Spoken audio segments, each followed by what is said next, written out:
This is the Roots and All podcast, and I'm your host, Sarah Wilson. Join me as I talk about all aspects of gardening with some of the top horticulturists from around the world. Hello and welcome to this episode, where I'm chatting with George Fredenham, aka Flavour Fred, chef, forager, fermenter, and former co-owner of the Foragers at the Verulam Arms in St Albans. Known for turning hedgerow finds into award-winning dishes and wild cocktails, George now runs foraging walks, woodland feasts and fermentation workshops, blending deep ecological knowledge with a flair for flavour. We talk about his journey with wild food and how he's teaching others to find, cook and preserve the edible abundance all around them. My name is Flavour Fred. That's what I go by. I go by Flavour Fred because I'm essentially very much interested in the history of flavour and how people used to survive. So tying things together through foraging for ingredients, fermentation to sort of survive the winter. And just, obviously fungi and all those lovely things about going out and finding wild food kind of is part of that. So yeah, that's really what I'm interested in. I currently nowadays, I run courses, educational sessions, cooking sessions, fermentation sessions around the southeast, always with a big twist in terms of sort of wild flavors and how you can make interesting things you wouldn't expect out of them. So yeah, I've got a bit of a passion for trying to demonstrate that there are wonderful, intriguing flavors that you may not associate with the British countryside in and around every single green space and woodland that you can get to. So that's really what I'm all about. I got into it quite early on. I think, as with most people, I've got fond memories of, picking blackberries and even like candying the stems of Angelica. My nan had a sweet shop in a place called Shaw, not far from Rochdale.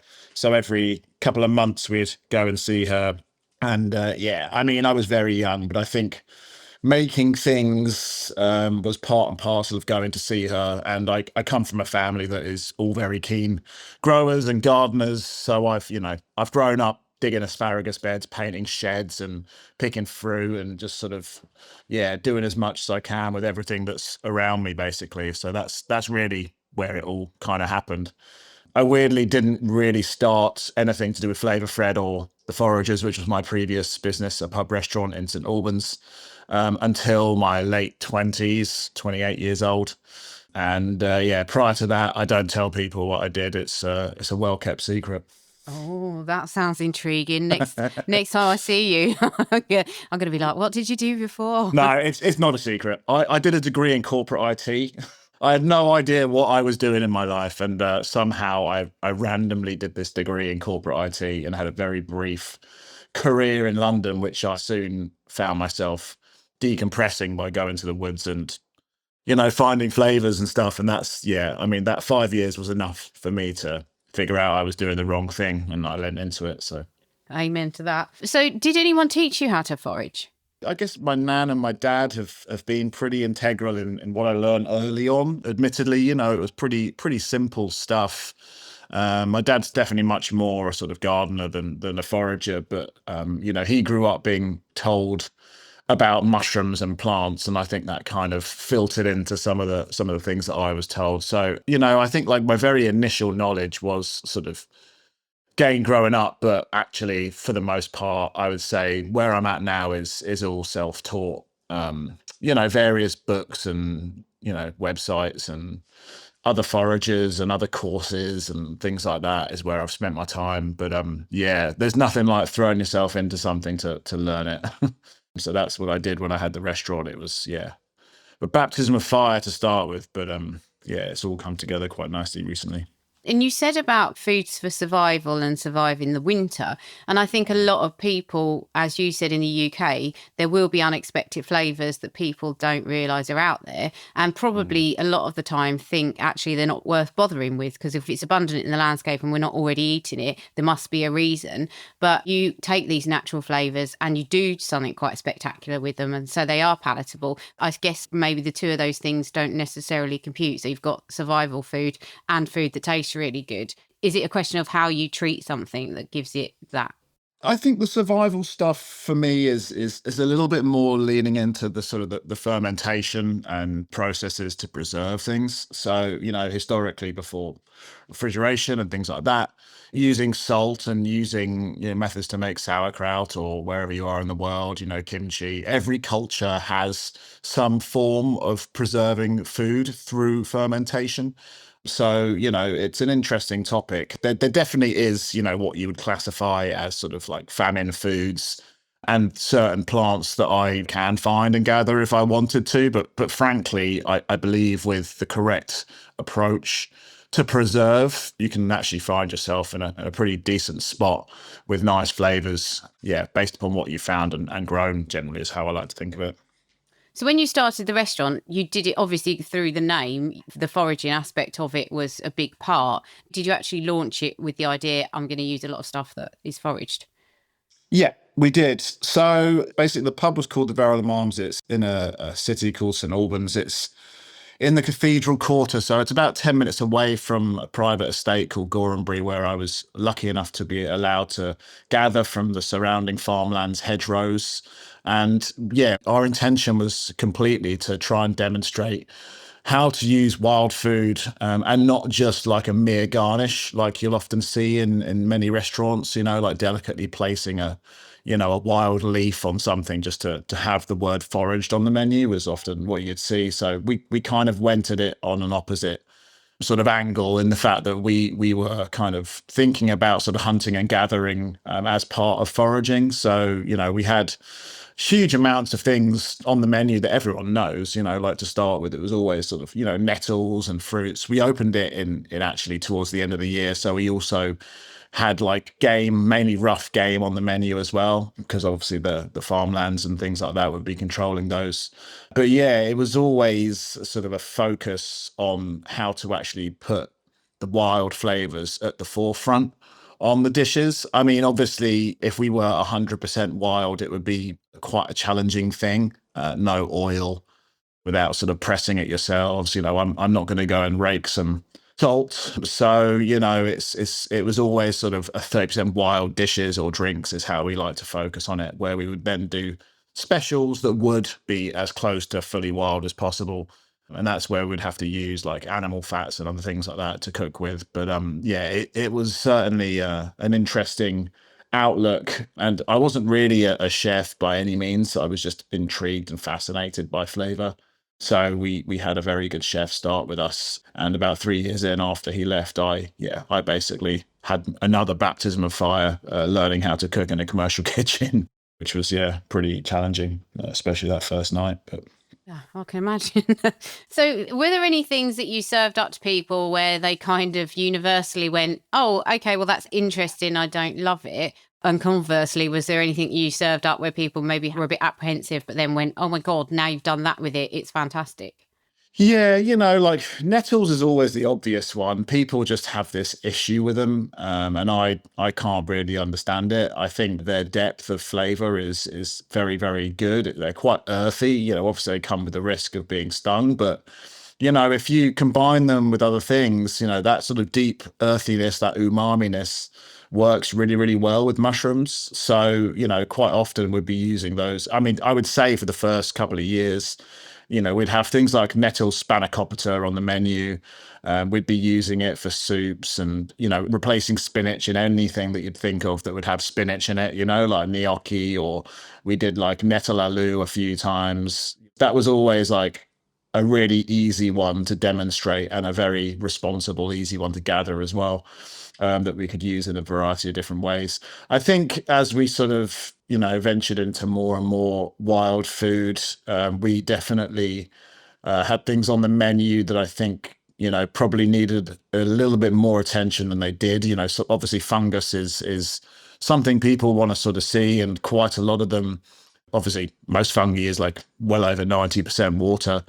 So some of them are, not really great for sort of cooking quickly. You don't get the desired result as you would with a cep or even like button mushrooms, to be honest with you. So we learned a few routes to make those things a bit more interesting. But yeah, ultimately we really lent into the stuff that is abundant. And I still feel quite strongly about that. Like, I think there's no point me saying, here's something that you'll probably never, ever see and never get to cook with. I'd rather sort of show people that this is something that's really super interesting, super abundant and responsible to gather properly, and then make some really interesting items out of it, and combinations that sort of takes it away from being this sort of slightly difficult ingredient to work with. That's also why most people on menus will see, like, people have elderflower, samphire, sloes for the gin, or if you're into your mushrooms, everyone wants to find porcini, set, penny bun, just 3 different names there for the same fungus. The reason those are on menus so often is that they're quite easy to firstly identify. Secondly, they cook pretty well. They're kind of almost, I would say, near enough a perfect product. And then, there's also the issue, especially with fungi, of bugs and insects and things like that. So like porcini and rolls and others are quite well known as being insect repellent. So the main issue with fungus, as you saw when we had a walk the other day, is that there will definitely be, as soon as it's done its job, there will be various things that will be breaking that down, eating that mushroom, that if you were to cut it open before cooking it, you'd probably decide not to put it in the pan. So Yeah, and you mentioned obviously the abundance of things that you might find when you're foraging, which is important. And I think from experience and anecdotally, I would say that I think maybe foraging is kind of growing in popularity and more people are doing it. But with that, do we need to be responsible with how we forage? Absolutely. I mean, that's the main thing that I like to really teach, is sort of ethical foraging. I don't believe people should be simply told not to do it. People need to understand why and what it is that has a relationship with those plants. There's definitely things that are quite easy and responsible to gather, like I mentioned, nettles and various other things. But there obviously is that trend of commercial foraging, large groups going out and gathering in a way that I would imagine is not very responsible. You will see it like places like Epping Forest and New Forest will have, rules and bylaws around gathering, because people have come in and basically just taken everything, like sweeps everything up off the forest floor. And I guess someone centrally has sorted it and then gone out and taken orders from restaurants or whatever. I'm the opposite from that. It's a difficult one because the word foraging sometimes has that negative connotation. I'd rather explain, here is this particular plant, or here is this particular fungus. Here is the way to think about how to gather it properly. Here's the risks you may have, but always have a view that there are many other things that may be relying on this, whether they're consuming it, living in it, around it, pollinating it, all that kind of stuff. So, when we see a big glut of things, I always have like a 1 in 25 kind of rule around how I gather and ways that I use it to make sure that it isn't something that I just, I imagine during wild garlic season, a lot of people go out and gather wild garlic and it maybe doesn't all get used. I have a sort of at least 5 different things that I'm always ready to do with a particular ingredient to create something different. That means that, I'm making the most of every ingredient whilst also being respectful and responsible around how I collect it. Well, I think that's a really important point, because you don't just use it, like you said, with nettles. You've got various ways of treating them and using them, and ditto many of the other things you find that I think people might be surprised with. So aside from just kind of using it as a cooking ingredient, what are some of the other things that you do with what you find? Yeah, I mean, there's obviously medicines and pigments and all sorts of stuff that comes from things. So, I'm making, out of the green cones from various pines, I'm making a traditional throat soothing syrup that's done via fermentation of the young green cones. I also, I will dry them and powder them to use them in dishes, whether it's with sugar or salt. There's so many different things that you can sort of go out and gather things specifically for. And there's things like pine in particular. Now, these are huge trees. Quite a lot of them are a part of plantations as well. So, they're obviously just being cut down, and you can definitely make the most out of things like that. I also find that the word foraging, I think I apply to gardening because I grew up doing a lot of weeding. So I use things that, especially growing up, there's things that I would gather, like we had a Japanese quince that we'd always use to make various fruit butters. That fruit, I see it on the floor, on the front of people's houses because they like it as a decorative ornamental plant. Geum urbanum, the old clove root there, that's something I use as a spice. It's got the same oils as clove, unsurprisingly. So, three-cornered leek and invasive plants that people get in their front gardens, I also will happily there's a certain amount I can take, but like I will help clear certain areas and make use of these plants, and I might ferment them or, pickle the bulbs for various dishes, and just trying to make use with what we have around us, done in a responsible way. But, it does tie into medicine and things like that. Nettles can be made into, material. You can take the twine and that used to be used to make various materials historically. Dyes, teas, beers. I mean, the list goes on. Yeah, and there's a certain irony, really, because you mentioned like the restaurant trade and professional foraging. And I think that a lot of people maybe do associate foraging with stuff that you might find, particularly in a high-end restaurant. But actually, given the cost of living crisis, isn't it something we probably need to really be doing a lot more of? Yeah, I believe so. I think also, there's the other argument that, just simply getting outdoors and connecting with these plants and understanding your surroundings. I had a kid on a walk a few weeks back who recognized a tree because they had found it on Minecraft, which I kind of liked in a way. But, like they were quite intrigued by this tree and where it was. And, then we found Monk's Hood as well, which I'm sure of course. That was just a very, very interesting day. But yeah, I mean, ultimately, I think people should feel quite comfortable around gathering certain things, especially like nettles, as long as you know what you're doing, and identifying things properly.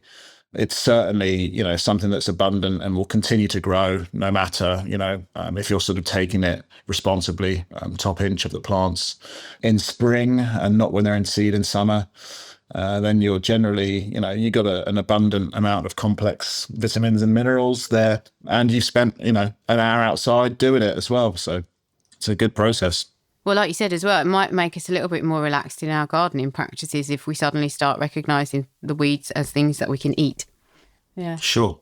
So you also mentioned Epping Forest and New Forest. So is there like a rule of thumb when it comes to finding places that are good for foraging? And I'm thinking more kind of woodlands. Obviously, you've got the seashore and stuff, but is there any area you should particularly look out for? I think, first of all, to check out that you're not doing it in a place you shouldn't be. So, signposts and bylaws, pretty important to check. You want to also try and check that it's not a polluted area. So, obviously, gathering things from busy roads is not a great idea. And then there's soil health as well. So I always talk about it, but there's a Victorian graveyard where there's loads of wild garlic, and I quite often see people picking the wild garlic there. And, obviously it is a graveyard.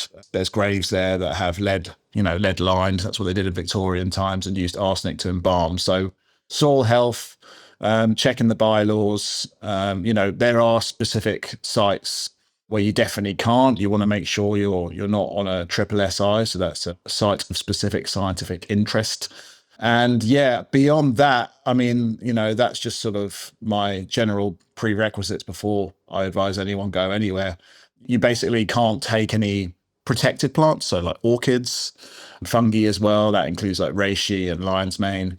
And then like breaking the ground is a no-no. So I deter people from doing that generally anyway, because obviously that plant has many, many relationships going on under the ground and you're just feathering the whole thing. So I like to think about, gathering fruits and tops and, something that doesn't sort of take out an entire plant and the relationships that are going on. But for the most part, the rules of gathering are still pretty simple. If it grows above the ground and it's not protected, then you can gather. But the unwritten rules are that, only take what you need, be respectful, responsible, and obviously respect yourself, which kind of ties in with the pollution element and soil health element I mentioned earlier. Yeah, definitely. So given that this episode is going to go out in August, is there anything that's going to come into season then, or is there anything you're particularly excited about at the moment picking? Well, we've had a very, very sort of mild spring. We've had the pollination, has been incredible. There's not been a massive hold dip at any point. So we're just seeing a very big season for fruit at the moment. So anyone who takes a look around, especially say you're driving, you'll notice in the hedgerows that there'll be like yellow, red, purple plums all over the trees or on the floor.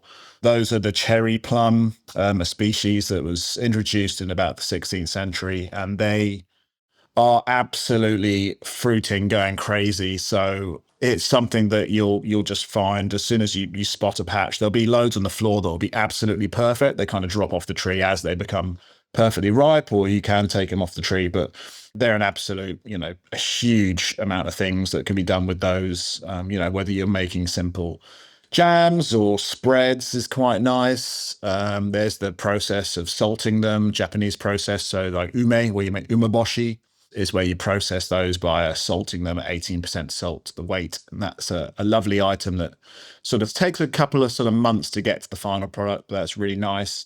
I do quite a lot where, especially with fruits, where I'll just be infusing it into, either gin or making a syrup, and then using that in various ways, whether it's into cakes or having a second flavor layer on a kombucha or whatever it may be. It's just sort of get versatile with it. Obviously, blackberries are big as well. So we'll continue to see those fruiting all the way through until mid-September. So they will continue to fruit after, but you're not supposed to pick them after Michaelmas because, that's the time in the year where Lucifer was kicked out of heaven and landed in a blackberry bush and weed on them. And that's why they start going bad mid-September, basically. But yeah, those guys I love to pickle. I love to make a lovely sort of equal red wine and red wine vinegar pickling solution, which I'll bring to the boil and then drop a couple spices in and let it cool down. What that means is that I've made a pickling solution that I can pour over blackberries once I've come back from getting them. So yeah, my general process on blackberries is I get back, I make a jam, I make a cordial, I freeze some on a tray, and then pepper it into a bag once it's frozen. I'll make a pie mix, savory and sweet. And then once I'm kind of towards the end of my energy levels for doing that much prep, I'll just pour the pickling solution on top. And the result is something that you can then keep in a jar. I would say if you want it outside of the fridge, then use more vinegar than I suggested. But I tend to keep those in the fridge, and I use them to toss into dishes. Like I do a dish with couscous and coriander and lemon juice and olive oil. Toss it with blackberries, it's really great. Use it on desserts, pickled blackberries and a very rich chocolate brownie to cut through that sort of very richness is nice as well. So yeah, those are the two big ones you'll be seeing. Obviously, damsons will be a bit later than the cherry plums. So yeah, I imagine we're going to have a fairly significant fruit of those as well. Yeah, I think in general, basically the mildness of spring has the huge amount of pollination just means we're going to see lots and lots of fruit. Yeah, excellent. Anyone listening to that cannot be failing to have their mouth watering at this point, I don't think. And if anyone does want to sample the delights that you whip up and join you on one of your walks, which I thoroughly recommend, where can they find you? Yeah, my website is flavourfred.com, and I've got on there a selection of locations around the southeast where I run my walks. Or you can find me on Instagram at Flavour Fred. But yeah, you'll see on the Instagram, I do quite a lot of videos around sort of the things that are out and about. So yeah, reach out to me via the website or on Instagram and join me on a walk or take a look, ask me some questions. Thank you, George, for the excellent conversation, and to you for listening. If you like this episode, I encourage you to listen to episode 32, Foraging with Michael Wachter, and episode 184, Forage for Mushrooms Without Dying. You can download or listen to the podcast direct from the website rootsandall.co.uk. Please also check out my Patreon, where you can make a one-off donation or take out a monthly subscription to help support the podcast. Because if you enjoy the show, please help it continue. I also have a GoFundMe where you can make a one-off donation. Even a one-off donation of £1 helps, and I'll be really grateful for your support. So please go to Patreon or GoFundMe and search for Roots and All Podcast.